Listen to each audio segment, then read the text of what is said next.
पूज्य माता पिता, भाइयों बहनों एवं बच्चों, हम लोग सब जानते हैं उनका आविष्कार अलेक्जेंडर ग्राहम बेल ने आविष्कार किया। अलेक्जेंडर ग्राहम बेल जब आविष्कार किया, वो भी एक दिन सबके पॉकेट में उसका रूप, फोन का रूप सबके रूप में, मोबाइल के रूप में आ जाए, नहीं सोचा। वर्षों तक, लगभग 100 वर्षों वही अलेक्जेंडर ग्राहम बेल जो आविष्कार किया वही चलते रहा। अचानक एक दिन वॉकी टॉकी आया। वॉकी टॉकी मतलब वो छोटा सा फोन रहा था, उसमें छोटा सा एरियल रहता था और पॉकेट में रख के थोड़ी देर खींचते हुए आधा 1 किलोमीटर हम लोग अपने घर से जहाँ फोन रहता है घूमते हुए बात कर सकते थे। उसके बाद वो वॉकी टॉकी के बाद अचानक एक सिम का मोबाइल आया, जिसको अधिकांश लोग नोकिया मोबाइल से जान लेते थे।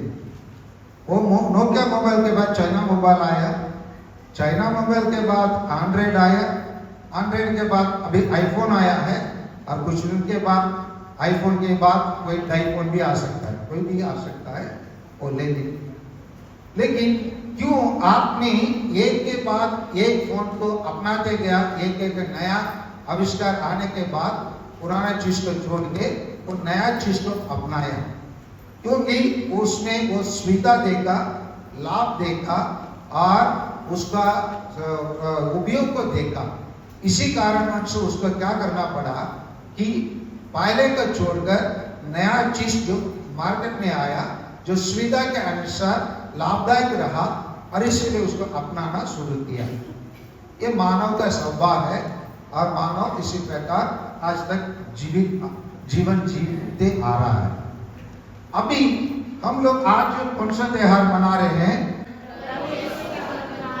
हम लोग प्रभु यीशु का पुनरुद्धान का त्योहार मना रहे हैं। इस त्योहार दुनिया के अन्य सभी त्योहारों से अलग है, भिन्न है, और दुनिया के सभी धर्मों का नेता जो भी हो, XYZ, उसी से प्रभु यीशु का ये पुनरुद्धान अलग है। क्यों अलग है? उसी को हमको जानना है, नहीं जानना है? जानना है।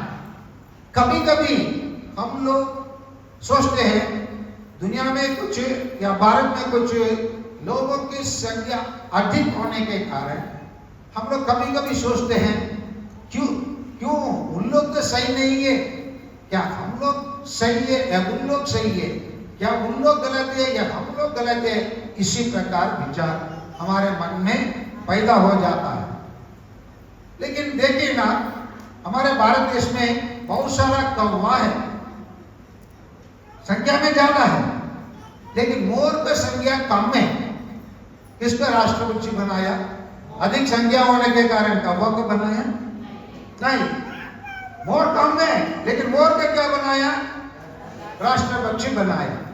क्योंकि उसी को सुंदरता देखा गया, उसी का गुण को देखा गया, और इसीलिए उसको राष्ट्र पक्षी बनाया गया।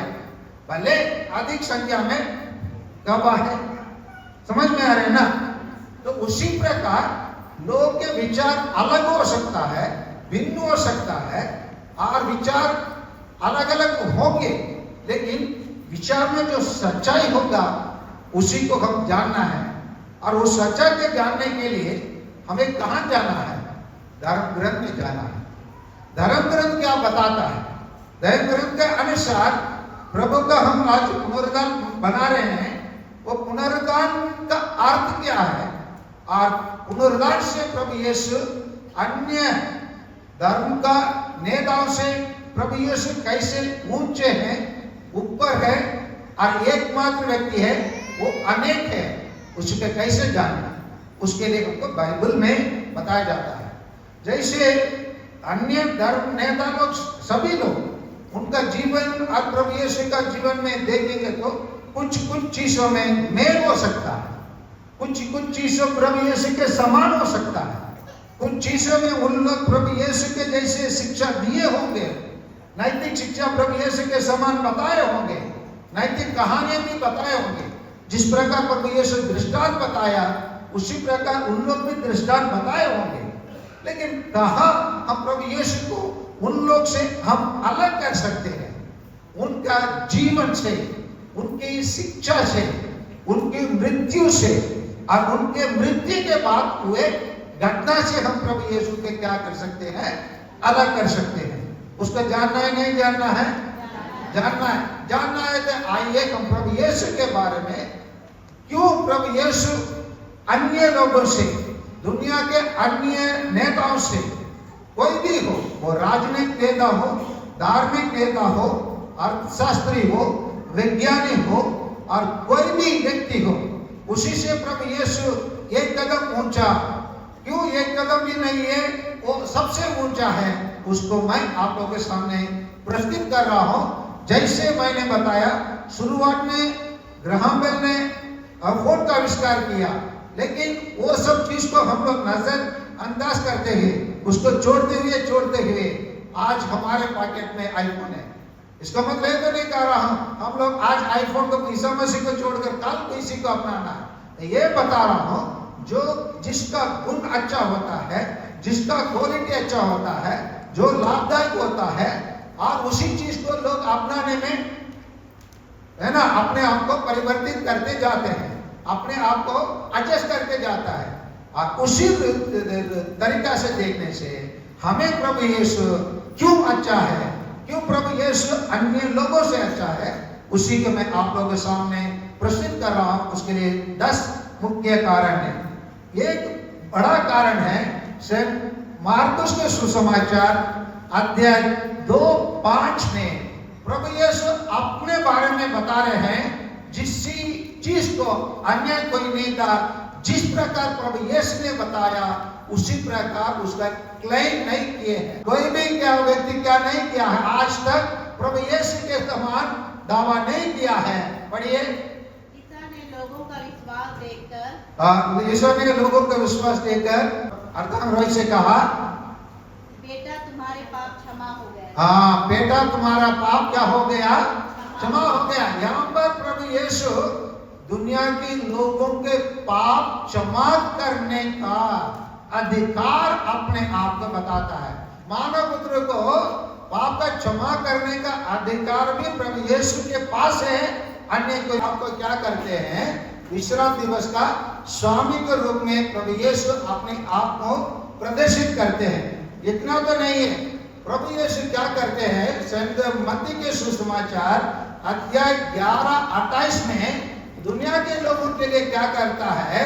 दुनिया के लोग जो धक्के मारे, पढ़िए 11:28 को, धक्के मांदे और बोझ से दबे हुए लोगों, धक्के मांदे और बोझ से दबे हुए लोगों, तुम सभी मेरे पास आओ। तुम सब मेरे पास आओ, मैं तुम्हें क्या दूंगा? विश्राम दूंगा। इसी प्रकार कहीं भी आज तक कोई नेता अपने बारे में नहीं कहा, क्योंकि प्रभु यीशु जानता है वो क्या दे सकता है, क्योंकि वो जानता है दुनिया के लोग धक्के मानते हैं और बिना चरवा के लोग जैसे हैं। इसलिए प्रभु यीशु उनसे क्या कहते हैं? तुम सब मेरे पास आओ, मैं तुम्हें क्या दूंगा? विश्राम दूंगा, बताते हैं। और इसके अलावा हम लोग प्रभु यीशु अपने बारे में क्या बताते हैं कि प्रभु यीशु 7 बार अपने बारे में मैं ये हूँ, अयम कहते हैं। इसको अयम क्या है? ईश्वर कौन है? निर्गमन ग्रंथ अध्याय 3:14 में हम पाते हैं, ईश्वर ने मूसा से कहा, ईसा ने मूसा से कहा, मेरा नाम सत्य है। हाँ, मेरा नाम क्या है? सत्य है। इसके इंग्लिश में कहा जाता है I am who I am.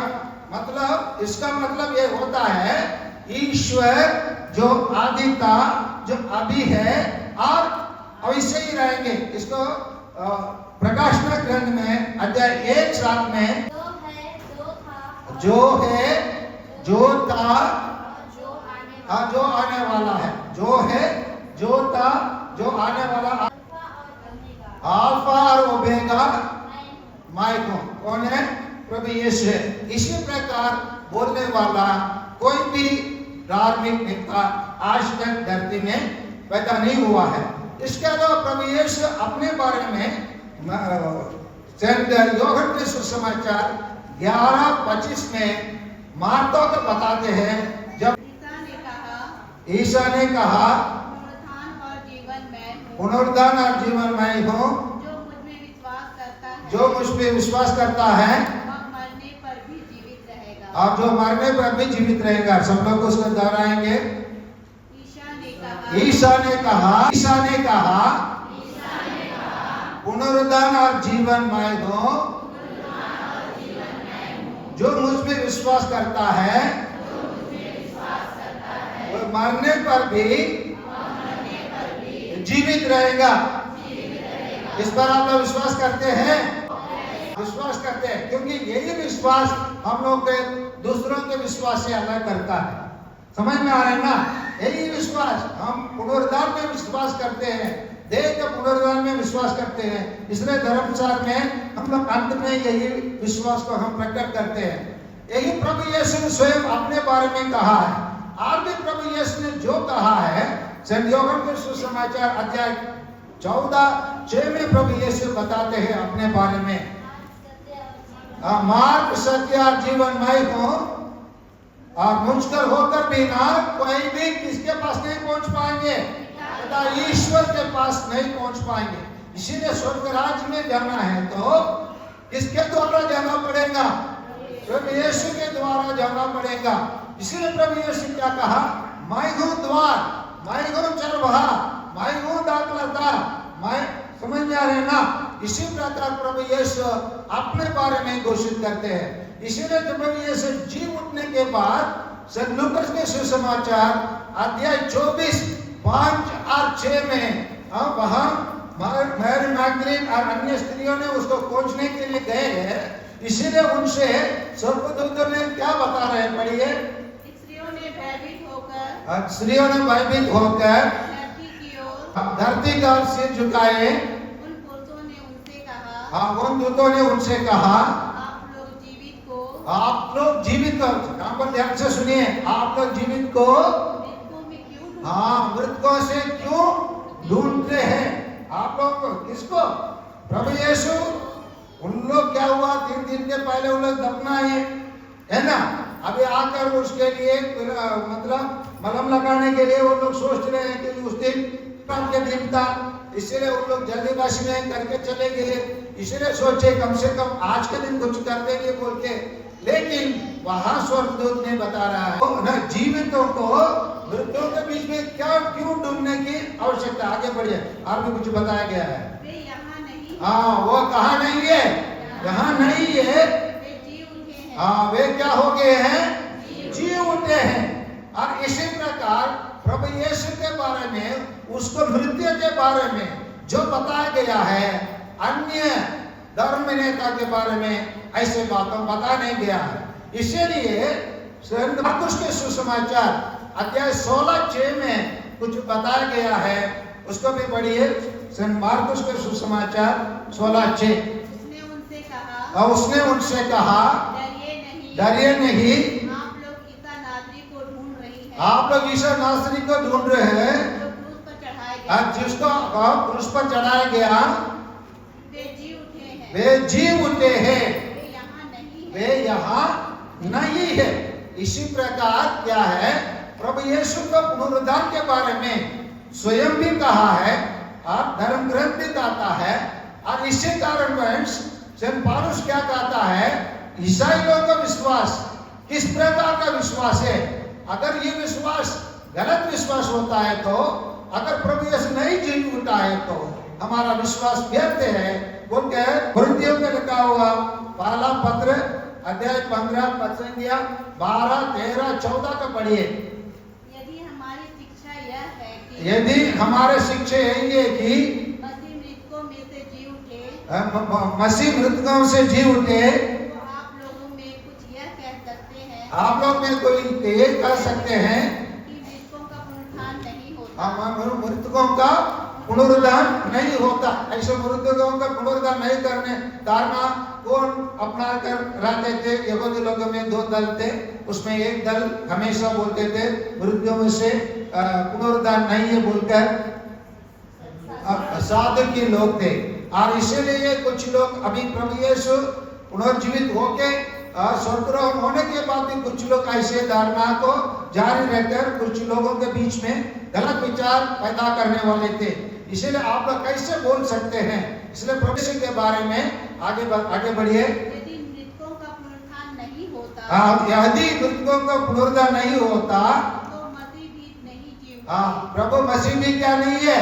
जी नहीं उठा है। जिस पर हम विश्वास करते हैं वो भी जी नहीं उठा है। इसीलिए हमारा विश्वास क्या है? पढ़िए। यदि मसीह नहीं जी उठे, यदि मैं नहीं जी उठे तो हमारा धर्म प्रचार व्यर्थ है। हमारा धर्म प्रचार भी व्यर्थ है, हमारा धर्म भी व्यर्थ है। इसलिए धर्म भी क्या है? व्यर्थ है। किसके बारे में लिखा है? प्रभु यीशु के बारे में लिखा है। इसलिए उसी आप प्रूफ दीजिए हमारे धर्म में, हमारे धर्म ग्रंथ में, हमारे जिस ईश्वर पर हम विश्वास करते हैं वो हमें यही बता के गया अपने बारे में। केवल बताए नहीं, अपने आप को वो स्थापित करके दिखाया। उन्होंने जीवन जीने के टाइम पर बोला मैं एक दिन मर जाऊंगा लेकिन फिर एक दिन मैं जी उठूंगा। वो उठा है। उठने के बाद अपने शिष्यों को दर्शन दिया। दर्शन देने के टाइम पर उनके शिष्यों ने उसके ये प्रभु ये ईश्वर कहकर उनको पहचान लिया। पहचानने के बाद उसको स्वर्गरोहण, उसको स्वर्ग उठा लिया गया। अब स्वर्ग में वो अपने पिता ईश्वर के दाहिने में वो विराजमान है बोलकर हम उनको बताने की आवश्यकता है। इन चीजों में हम प्रभु यीशु को जीवन के द्वारा, शिक्षा के द्वारा, उसके क्या दावा के द्वारा, प्रभु यीशु जैसे कोई दावा आज तक नहीं किया है। दावा के द्वारा, उसको पुनरुत्थान के द्वारा, उसको स्वर्गरोहण के द्वारा हम अपने प्रभु यीशु को हम अपनाए। इसीलिए इसे आधे रात में, अंधेरे रात में जब पूरा दुनिया सो रहा है, हम लोग आकर इस मिस्सा बलिदान में भाग ले रहे हैं और वही प्रभु यीशु मसीह का पुनरुत्थान का खुशी मना रहे हैं, आनंद मना रहे। तो इसी कारणवश हम लोग ईसाई बने।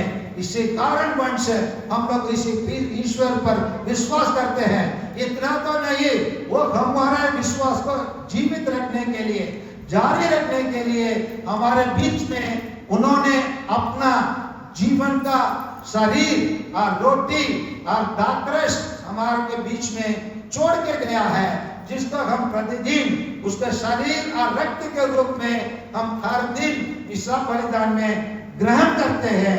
वो हमें शक्ति प्रदान करता है, वो हमें जीवन प्रदान करता है, वो हमारा विश्वास को दृढ़ बनाता है। इसीलिए हम लोग उसी मसीह के पीछे जाएंगे, कभी नहीं मोड़ के नहीं देखेंगे, क्योंकि हमारा ईश्वर सचमुच जी उठा है। Hallelujah, hallelujah. सब लोग बोलिए हालेलुया, हालेलुया। क्यों? हमारा प्रभु सचमुच जी उठा है। हमारा प्रभु सचमुच जी उठा है। Hallelujah, hallelujah, hallelujah.